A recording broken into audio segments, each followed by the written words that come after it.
Voilà, cette fin de semaine, c'est la fin de semaine du parcours Alpha. Ceux qui ont déjà vécu ce parcours savent que la fin de semaine est un moment tout particulier. C'est le moment où les participants prient pour recevoir le don de l'effusion de l'Esprit.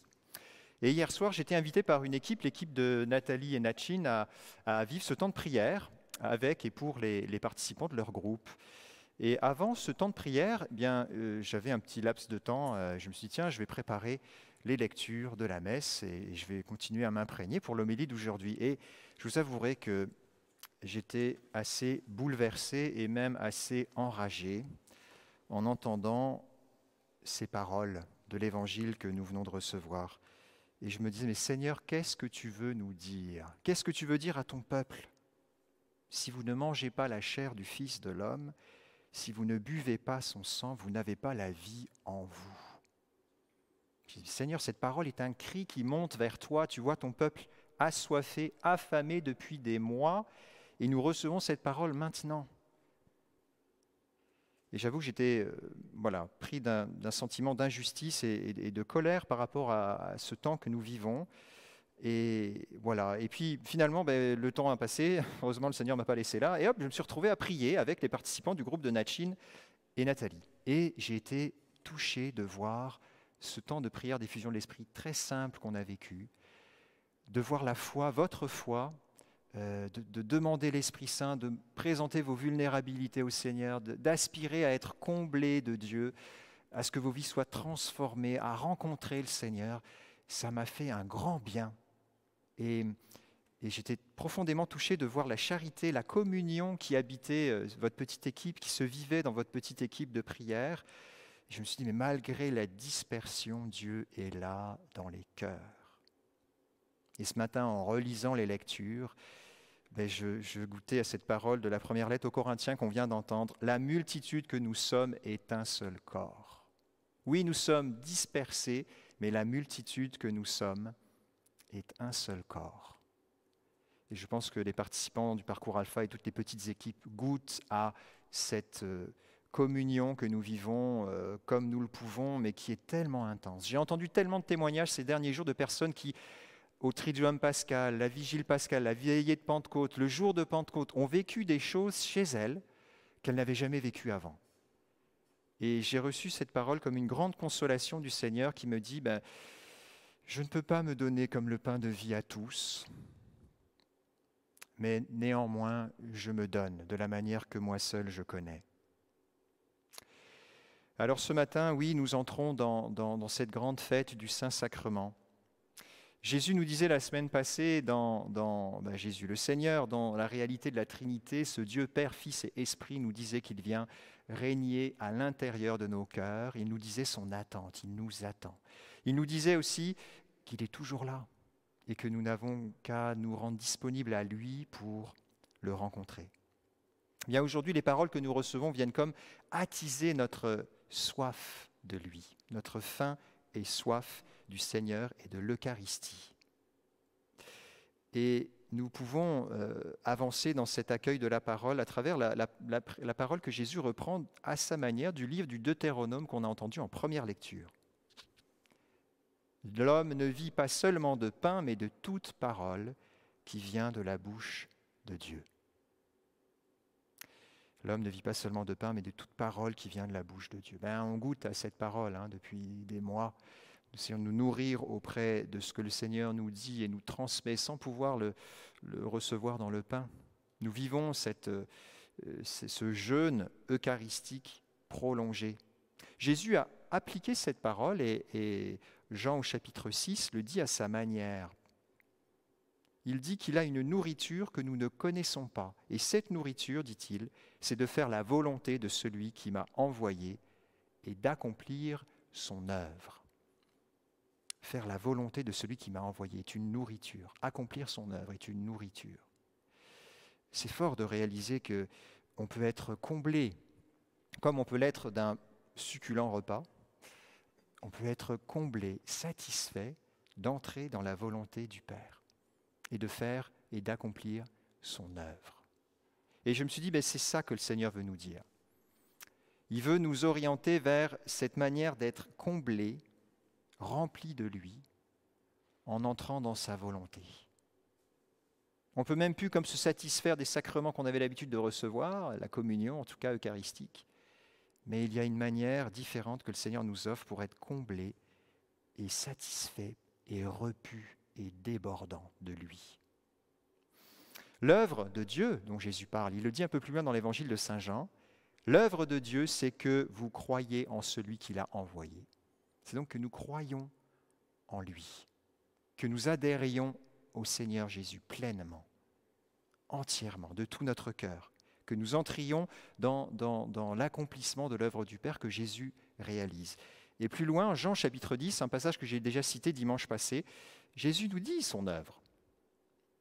Moi, je suis venu pour que les brebis aient la vie et qu'elle l'ait en abondance. Moi, je suis le bon berger, le bon pasteur qui donne sa vie pour ses brebis. Cet esprit qui habite le Christ, c'est un esprit d'amour qui va jusqu'au bout. Un amour qui ne garde rien pour lui, un amour qui donne tout, qui se donne. Et on le lit au début, on l'a entendu le jeudi saint, au lavement des pieds, au moment où Jésus, sachant que son heure est venue de passer de ce monde vers son Père, ayant aimé les siens, il les aima jusqu'au bout. L'œuvre que Jésus est venu accomplir, l'œuvre du Père qu'il est venu rendre parfaite, c'est de nous aimer jusqu'au bout. Et nous savons ce que jusqu'au bout veut dire, c'est l'offrande de sa vie. C'est le sacrifice même de sa vie. Alors nous devons faire un grand sacrifice depuis de nombreuses semaines. Nous devons faire le sacrifice du Saint-Sacrifice. On doit faire l'offrande de l'offrande parfaite, pure, agréable à Dieu, le Christ. C'est un vrai sacrifice. Et plus nous avançons, plus nous le ressentons. On le lisait dans le livre du Deutéronome, ces 40 années sont un temps d'épreuve. Dieu a libéré son peuple de l'esclavage, et oui, la libération est faite, ils sont libérés de l'esclavage, mais ça va durer 40 ans pour accueillir cette libération. Toute une génération, pour accueillir véritablement le don de la liberté en Dieu. C'est long. Ça creuse notre faim et notre soif.